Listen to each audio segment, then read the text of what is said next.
মাঘ মাসকে বলা হয় পুরীধামে মার্গশীর্ষ মাস। এই মাঘ মাসে সবাই এক মাস ধরে সমস্ত ভক্তরা লক্ষ্মীর পূজা করে। সে ধনী কি গরিব সবাই লক্ষ্মীদেবীকে সন্তুষ্ট করার জন্য লক্ষ্মীদেবী পূজা করে। তা লক্ষ্মীদেবী জগন্নাথের কাছে পারমিশন নিয়ে গেছেন যে আমি এক মাস তোমাদের সেবা করার পরে বাকি সময়টা আমি এই ভক্তদের গিয়ে যাব। জগন্নাথ অনুমোদন দিয়েছেন। তা লক্ষ্মীদেবী এই মাঘ মাসের একদিন উনি কি করছেন, খুব ভোরে উঠে চলে গেছেন একজন ধনী লোকের বাড়ি। তা ধনী লোকের বাড়ি যে সেখানে যে দেখলেন তারা ঘুমিয়ে আছে। তা লক্ষ্মীদেবী জিজ্ঞাসা করলেন তার চাকরানিকে, তোমাদের বাড়িতে কি লক্ষ্মী পূজা হয় না? না, আমাদের কি লক্ষ্মী হওয়া আছে, আমাদের অনেক টাকা পয়সা আছে, আমাদের মালিকের অনেক টাকা পয়সা আছে, সেখানে লক্ষ্মী পূজা করে, সেখানে ভরে ওঠে। আর ওই মাঘ মাসে এই পুরীধামের সমস্ত ভক্তরা ধর্মমুক্ত স্নান করবে। কেউ সমুদ্রে স্নান করবে, ধারে পুকুরে স্নান করে তারপর লক্ষ্মী পূজা সবাই। তা যেহেতু ওই লক্ষ্মী দেবী ধনীর বাড়িতে গিয়েছেন, ধনী ওঠেন তার সম্পদ সব হরণ করে নিয়েছে। লক্ষ্মী দেবী একটা কথা আছে, যে বাড়িতে ধন সম্পদ থাকে না, অভাব থাকে, সেই বাড়িতে বলা হয় লক্ষ্মী ছাড়া বাড়ি। লক্ষ্মী নেই, এটা আমরা বলি তা ওরা বলি উঠে গেছে, সব ধন সম্পদ নিয়ে আসছে। আর তারপর কি হচ্ছে, লক্ষ্মী দেবী একটা চন্ডালের বাড়িতে গিয়েছে। চন্ডালের বাড়িতে চন্ডালের বাড়িতে গিয়ে কি করছে বুঝেছে, আজকে সে খুব সুন্দর করে বাড়ি পরিষ্কার করেছে, উঠানটা লেপেছে গোবর দিয়ে, ধূপ দীপ সব জ্বালিয়ে দিয়েছে। আর তারা সবাই মিলে লক্ষ্মীর গুণকীর্তন করছেন, লক্ষ্মী পাঁচালি করছেন, আর লক্ষ্মীকে খুব সন্তুষ্ট হয়েছে। লক্ষ্মী কি করছেন, ওই ধনী লোকের বাড়িতে যে সম্পদ ছিল সে সম্পদ এনে ওই চন্ডালকে দিয়েছে, চন্ডালকে দিয়েছে। আর ওরা ধনী হয়েছে। আর লক্ষ্মী ওই বাড়িতে আছে, ওরা লক্ষ্মী ছাড়া বাড়ি, এখন লক্ষ্মী চলেছে বাড়ি, তারা ধনী হয়েছে, ভালো লক্ষ্মী। তা জগন্নাথ আর বলদেব ওরা কি করছিলেন, ওরা বাইরে ঘুরছিলেন সকালে।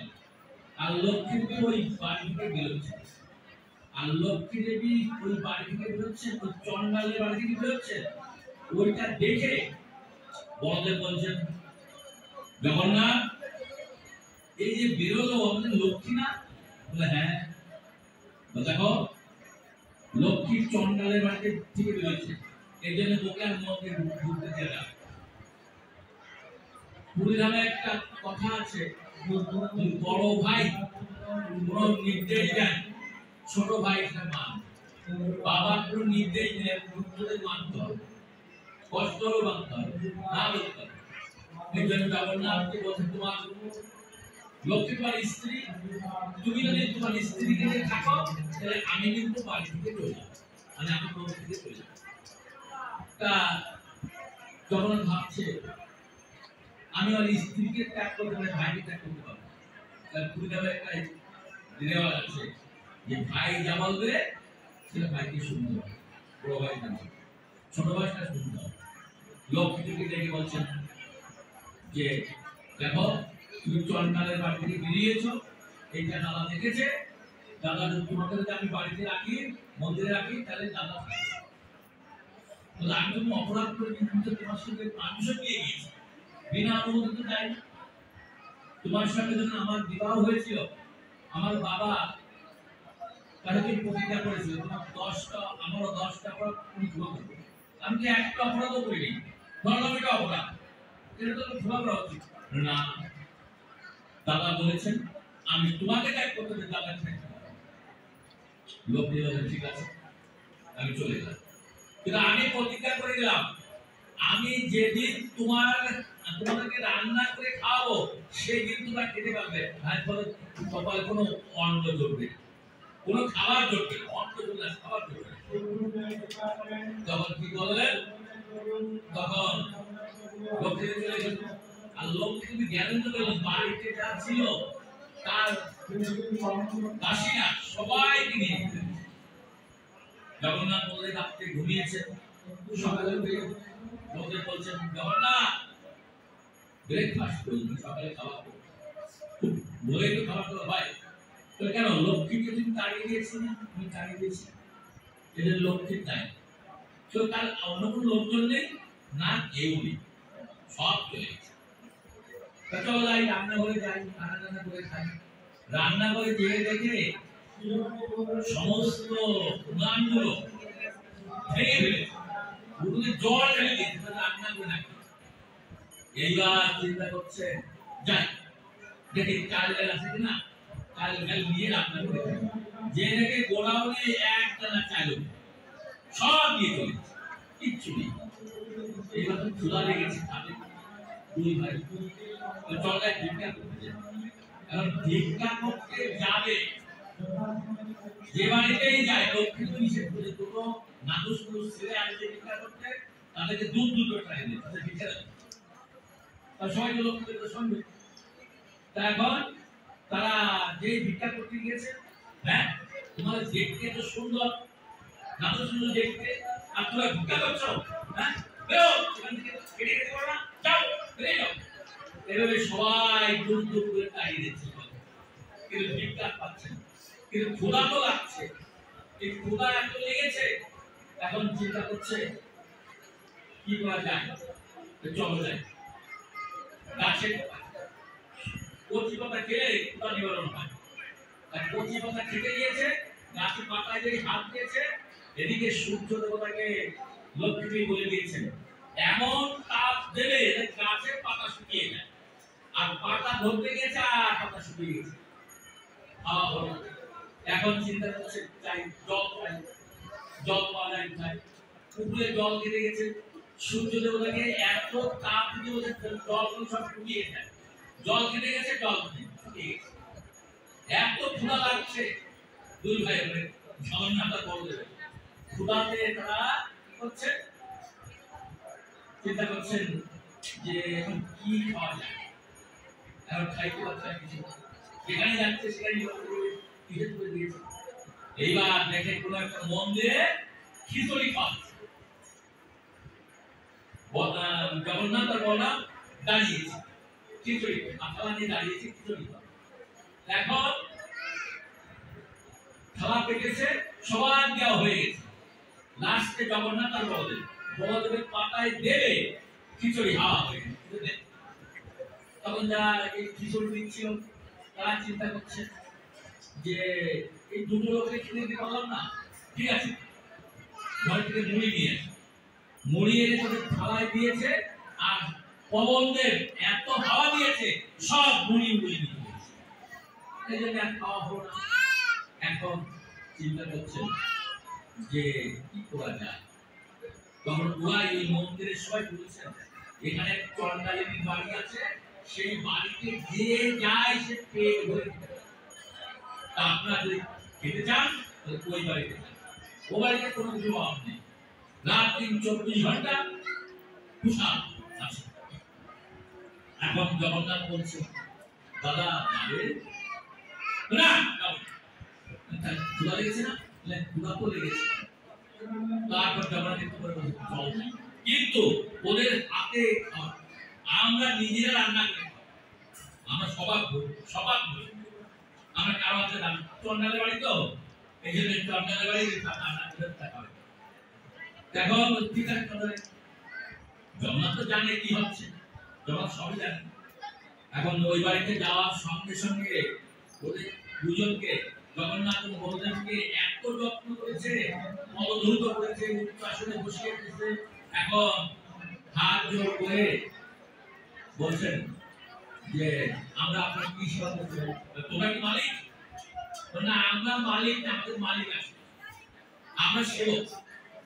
ওই স্বামী স্ত্রী ওই বাড়ি বলছে আপনারা আমরা কি সেবা করতে পারি এখন বলেন যে আমাদের প্রসাদের কম এই রান্না করা আছে আমরা না না তোমরা চলটা তোমরা আমরা রান্না করি তো ঠিক আছে আমরা ব্যবস্থা করছি রান্না তখন চাল ডাল এবার নতুন ওনার তৈরি করে দিয়েছে চাল ডাল যা লাগে এনে দিয়েছে এখন বড়দের বলছেন জগন্নাথ তুমি রান্না করো আমি অনেক সারাদিন অনেক ঠাকুরকে খেটেছি সারাদিন ঘুরেছি পায়ে পরিষ্কার করে রাখতে স্নান করে স্নান করে রাখতে ফ্রেশ লাগে ভালো ভালো লাগে জগন্নাথ ঠিক আছে যাও এখন জগন্নাথ রান্না করতে গিয়েছে মেজের কাঠি একটা মেজ একটা ফুলিয়ে দিয়েছে কিন্তু আর জলেই জগন্নাথ বলছে বড়দের বলছে জগন্নাথ রান্না হলো আমি তো আগুনই জ্বালাইতে পারবো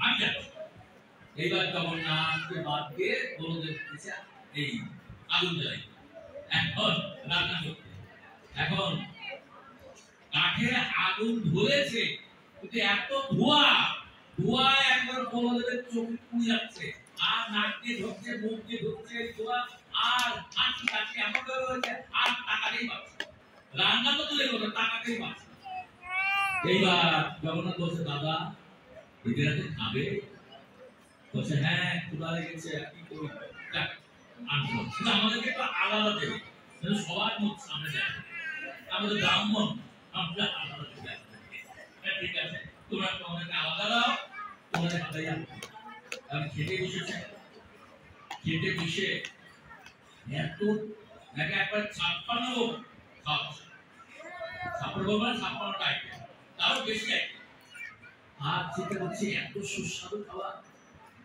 তার ভিতর পিঠা আসছে পিঠা খেয়ে বলতে বলছেন জগন্নাথ এই পিঠাটা মনে হচ্ছে আমাদের লক্ষ্মীদেবীর হাতে পিঠা তৈরি করা সেইগুলো মনে হচ্ছে তা বলে হ্যাঁ ঠিক আছে খাচ্ছে এখন খাওয়ার পরে বলছেন যে বড়দের আর এই যে বা বলো আপনার মালিককে এই মালিকটাকে একটু দেখতে চাই তখন বলছেন তোমার তো মালিকটা বললে তোমার সেবক তোমার মালিককে একটু দেখা একেবারে লক্ষ্মী দেবী সেজে গুজে একবার সামনে চলে আসছে লক্ষ্মী দেবী বসেছে এই আমাদের মালিক জগন্নাথ জগন্নাথ আমাদের লক্ষ্মী না হ্যাঁ লক্ষ্মীকে তুমি তাড়িয়ে দিয়েছো কেন বললে আমাকে আমি তাড়িয়ে দিলাম ওই চন্ডালের বাড়িতে এসে অবস্থান করছে আর সারা দুনিয়ার যত ভক্তবৃন্দ আসছে তাদের কেউ খাওয়াচ্ছে নিজে রান্না করে আজকে আমাদের যে রান্না করে খাবো এই লক্ষ্মীর হাতে রান্না কি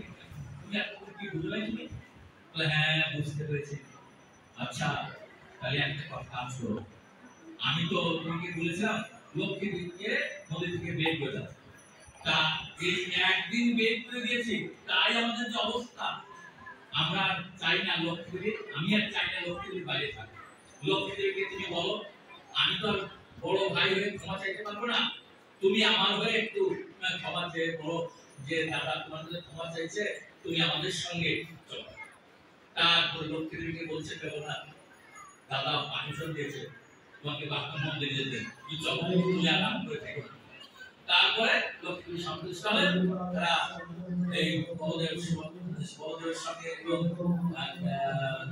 জগন্নাথের সঙ্গে লক্ষ্মী মন্দিরে ফিরে আসে তা এখানে দেখা যায় যে আমাদের এখানে জগন্নাথের কাছে কিন্তু বা লক্ষ্মীদের কাছে কেউ তার কেউ উচ্চ জাতি নয় কেউ নিচু জাতি সবাই সমান সমান তার কোনো অবদান নেই কিন্তু এই এটা দেখা গেল যে লক্ষ্মীদেবী সবাই ঘরে আছে লক্ষ্মীদেবী কারো কেউ বঞ্চিত করেন না সেই লক্ষ্মীদেবী সবাই ঘরে থাকেন সবাই ঘরে যান সবাইকে সমানভাবে দর্শন করেন দর্শন দেন আর জগন্নাথ তো সবার না উনি জগন্নাথ এমনই না বলা হয়েছে সবার না আর জগন্নাথ সবাই সেবা করেন জগন্নাথের সেবা করতে কোন পয়সা লাগে না ব্রাহ্মণ লাগে যে কেউ জগন্নাথের সেবা করতে জগন্নাথের সেবা একবারে প্রচুর ব্রাহ্মণ থেকে শুরু করে